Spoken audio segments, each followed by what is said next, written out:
Good morning. आज आप लोगों को हम विमीय समीकरण का उपयोग बताएंगे। इसके पीछे लेक्चर में आप लोग विमीय समीकरण का उपयोग में एक पढ़ लिया है कि विमीय समीकरण की सहायता से किसी भौतिक समीकरणों की शुद्धता की जांच कैसे करते हैं।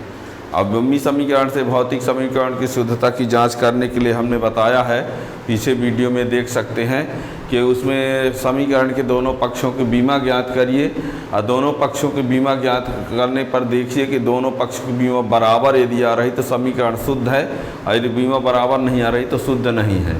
ठीक है ना।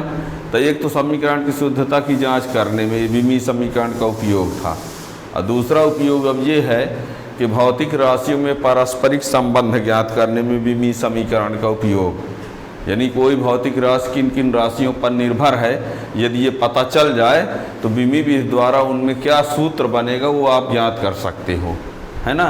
तो यानी भौतिक राशियों में पारस्परिक संबंध ज्ञात करने में विमीय समीकरण का उपयोग ये है। ठीक है ना। यानी भौतिक राशियों में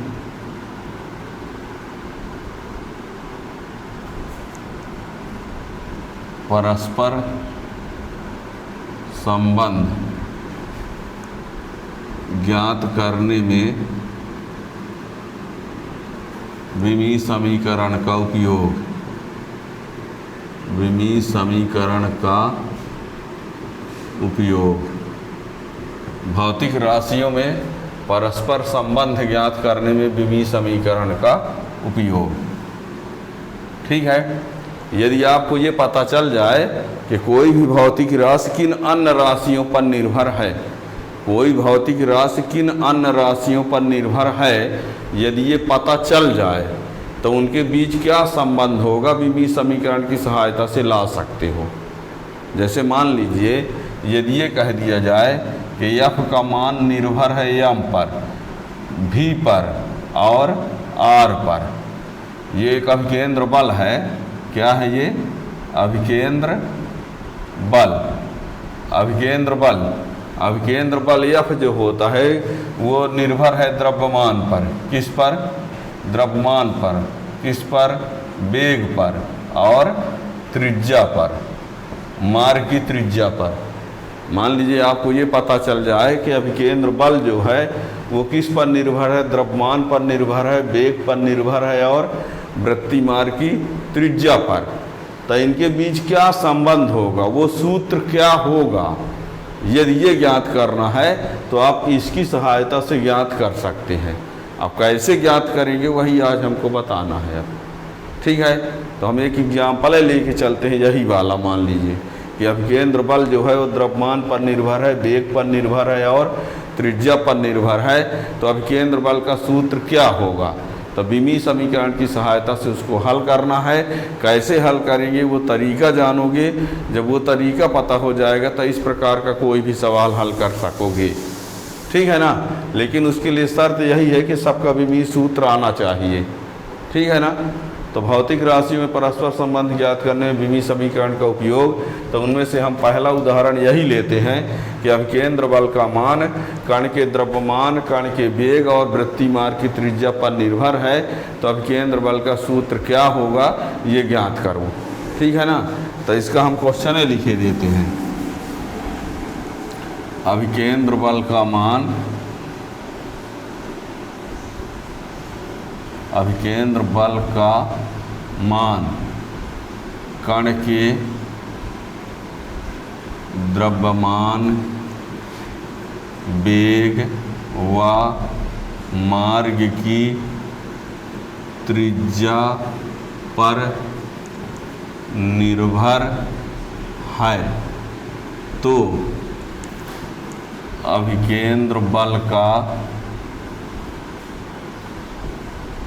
सूत्र ज्ञात करो, ये प्रश्न रहेगा। तीन राशि, मेन राशि कौन सी है?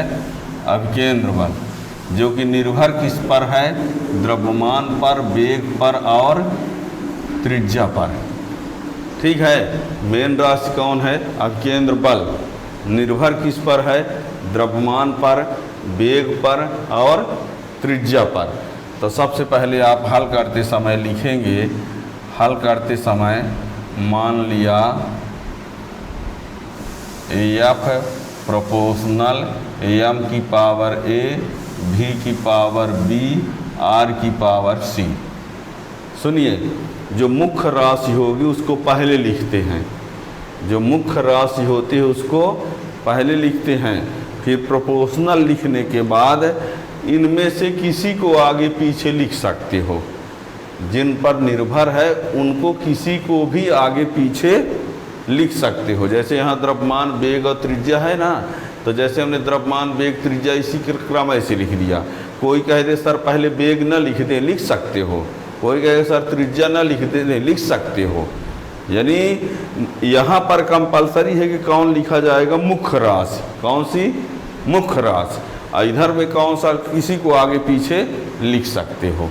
ठीक है, ध्यान रखना।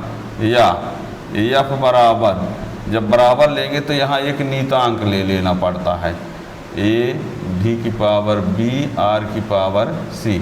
नीतांक, प्रोपोर्शनल को हटाएंगे तो एक नीतांक हो गया। ठीक है, इसके बाद इन सभी राशियों का विमीय सूत्र रखोगे, सभी राशियों का विमीय सूत्र। ठीक है, तो इन सभी राशियों का विमीय सूत्र देखते हैं। तो इसका होता है M L T minus two, नीतांक का को तो कुछ होता ही नहीं है। इसका होता है M L zero T zero की पावर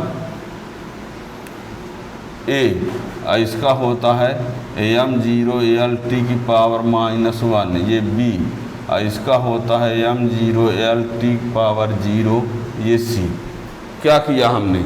अभी सभी राशियों का विमीय सूत्र रख दिया, सभी राशियों का विमीय सूत्र। ये बल का विमीय सूत्र है, ये द्रव्यमान का विमीय सूत्र है, ये वेग का विमीय सूत्र है, ये त्रिज्या यानी दूरी का विमीय सूत्र है।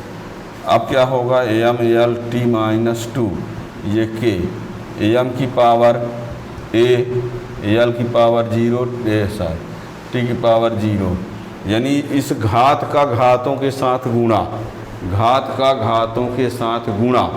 तो एम की घात एक है तो एक में एक का गुणा तो ए आएगा, जीरो में एक का गुणा तो जीरो आएगा, जीरो में एक का गुणा जीरो आएगा।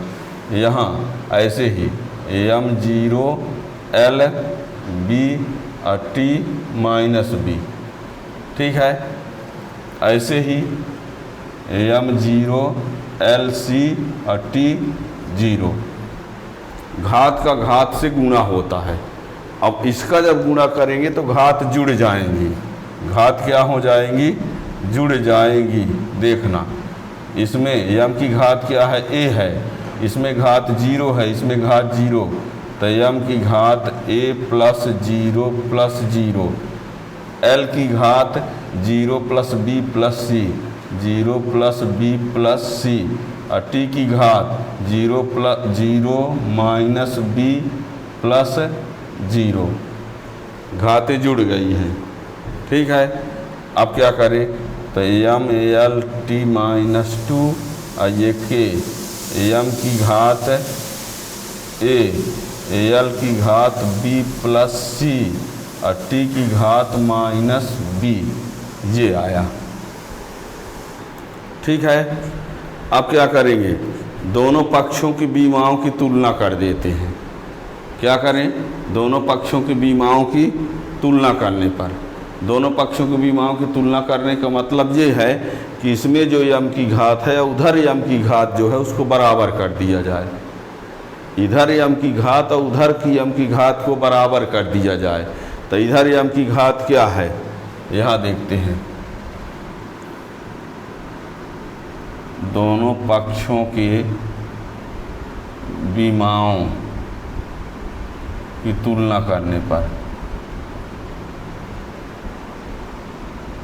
दोनों पक्षों की बीमाओं की तुलना करने पर, बीमाओं की तुलना मतलब घात को घात के बराबर था। इसमें एम की घात एक है, उसमें एम की घात ए है, तो ए बराबर एक, और इसमें एल की घात एक है, इसमें एल की घात बी प्लस सी है, तब बी प्लस सी बराबर एक। इसमें टी की घात माइनस बी दो है, उसमें माइनस बी, तो माइनस बी बराबर माइनस दो। ठीक है, इसको हम कोई समीकरण रख देते हैं एक। क्या कहा? फिर से सुनना, इसमें घात यम की और इसकी यम की घात को बराबर किया तो a बराबर 1 है। इसमें यल की घात b प्लस सी है, इसमें 1 है, तब b प्लस सी बराबर 1 है। इसमें t की घात माइनस b है, इसमें माइनस 2 है, तो माइनस b बराबर माइनस 2। ये इससे कैंसिल, तो b बराबर क्या हो गया 2। और इस b के मान को यहाँ रख दें।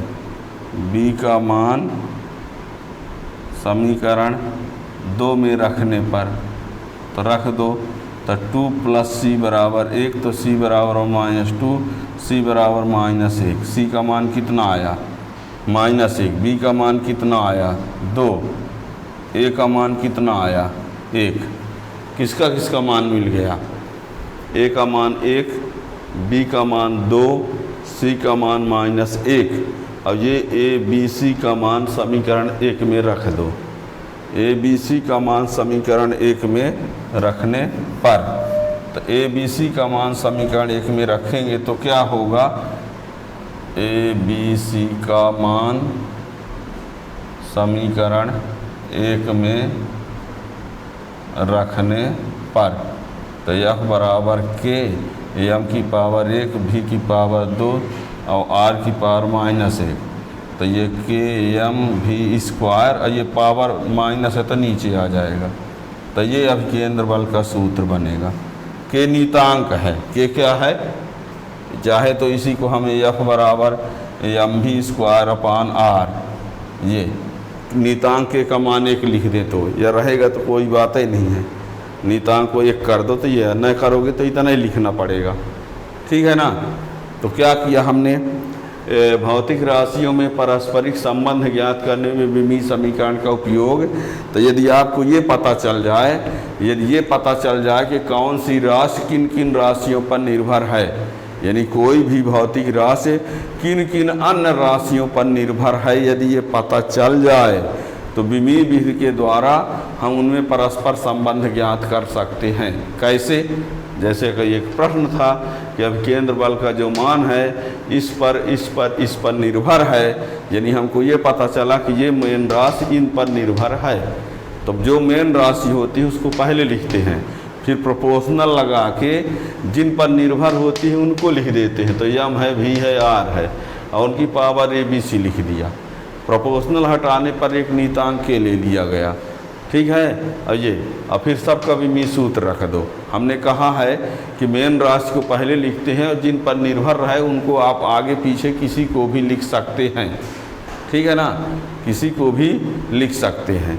और सबका विमीय सूत्र रखे, इसको हल किए, विमा की तुलना किए तो ए बी सी का मान मिल गया। और ए बी सी का जब मान मिल गया तो उन ए बी सी के मानों को यहाँ पर रख दिया गया, ठीक है। एक और छोटा सवाल देख लेते हैं।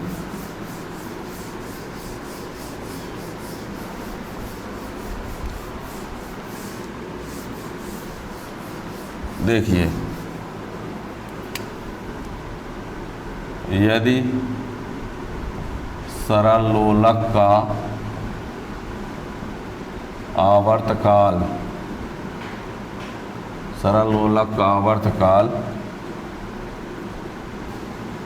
लंबाई और गुरुत्वीय त्वरण पर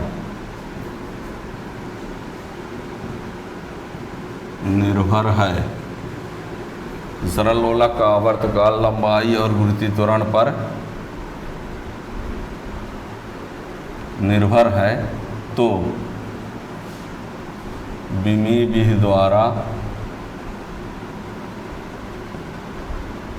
आवर्तकाल का सूत्र ज्ञात करो। हमने कहा मेन राशि कौन सी है, आवर्तकाल, और ये निर्भर किस पर है, लंबाई और, यानी ये प्रश्न है, टी निर्भर है लंबाई पर और किस पर, जी पर। मेन राशि कौन है, टी, और निर्भर किस पर है, एल पर और जी पर। तो क्या लिखोगे, माना टी प्रोपोर्शनल एल की पावर ए जी की power B, T equal to K L की पावर ए जी की पावर बी। अब टी क्या है, आवर्तकाल, तो उसका विमीय सूत्र एल क्या है लंबाई, तो उसका विमीय सूत्र। जी क्या है गुरुत्वीय त्वरण, तो गुरुत्वीय त्वरण यानी त्वरण का विमीय सूत्र रख देते हैं। देखना तो m0 l0 t, ये k, ये m0 lt0 a, m0 lt-2, ये आवर्तकाल का है, ये लंबाई का है, ये गुरुत्वीय त्वरण का है। अब m0 l0 t, ये k, m0 lat0 और ये m0 lbt-2b। ये अब क्या करें, m0 l0 t और ये m0 a प्लस b और ये t-2b। 0 0 जोड़ दिया तो 0 है, a और b जोड़ दिया तो a प्लस b, 0 और -2b जोड़ दिए तो -2b। इसमें भी वही दोनों पक्षों की बीमा की तुलना कर लेते हैं। दोनों पक्षों की बीमा की तुलना, दोनों पक्षों की बीमा की तुलना करने पर तो यम की घात या 0, उधर भी 0, तो 0 बराबर 0 लिखना ही नहीं है। यल की घात a प्लस b है, तो a प्लस b बराबर इधर यल की घात 0 है ना, और उसमें -2b बराबर 1, तो b बराबर -1/2। b का मान ये आ गया। अब b के मान को यहाँ रख देते हैं, है ना, समीकरण 2 से, तो a -1/2 बराबर 0, तो a बराबर 1/2, ये a का मान मिल गया। अब a का मान और b का मान मिल गया, तो इन दोनों को यहाँ रख देते हैं।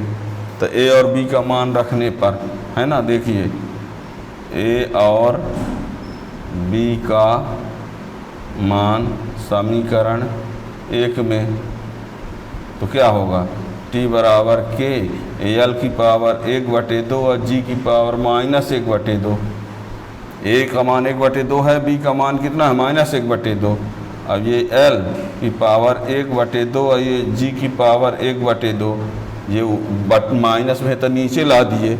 ध्यान दीजिए l की घात 1/2 धन में है और g की घात 1/2 ऋण में है, तो ये नीचे आ जाएगा। तो l की घात 1/2, g की घात 1/2। ठीक, अब तो ये k और l अपान g की घात इकट्ठा 1/2 चलेगा। इसकी घात 1/2, इसकी घात 1/2, तो इकट्ठा 1/2। और इकट्ठा एक घात जब 1/2 होती है, घात 1/2 होती है, तो उसको हटा के अंडर रूट लगा दो, तो t बराबर क्या हो जाएगा, ये k √l/g। ये आवर्तकाल का सूत्र है। अब यहाँ k बराबर क्या होता है, इसमें k बराबर 2π होता है, k बराबर 2π, तो t बराबर हो जाएगा 2π √l/g। ये k बराबर 2π सरल लोलक के लिए होता है, k बराबर 2π, है ना दिखता होगा, इधर लिखे देते हैं, t बराबर 2π √l/g। इसके का मान यहाँ लिख दिए, है ना। तो ये कन्फर्म हो गया होगा कि यदि मेन ये पता चल जाए कोई भौतिक राशि किन किन राशियों पर निर्भर है, तो विमीय विधि द्वारा उनमें परस्पर संबंध ज्ञात किया जा सकता है। उसके लिए विमीय समीकरण आना चाहिए और ये तरीका मालूम होना चाहिए कि जो मेन भौतिक राशि उसको पहले लिखते हैं, फिर प्रोपोर्शनल लगा के जितनी राशियाँ होती हैं उन सबको इंटू में लिख दिया जाता है, ABC घात करके, ठीक है ना। और फिर इस सब का विमीय सूत्र रखो, नियमानुसार हल करो, दोनों पक्षों की विमाओं की तुलना करो, ABC का मान मिलेगा और उन ABC के मानों को रख देंगे, तो ये आ गया सूत्र, ठीक है ना। तो विमीय समीकरण की सहायता से भौतिक राशियों में परस्पर संबंध ज्ञात किया जा सकता है। Thank you.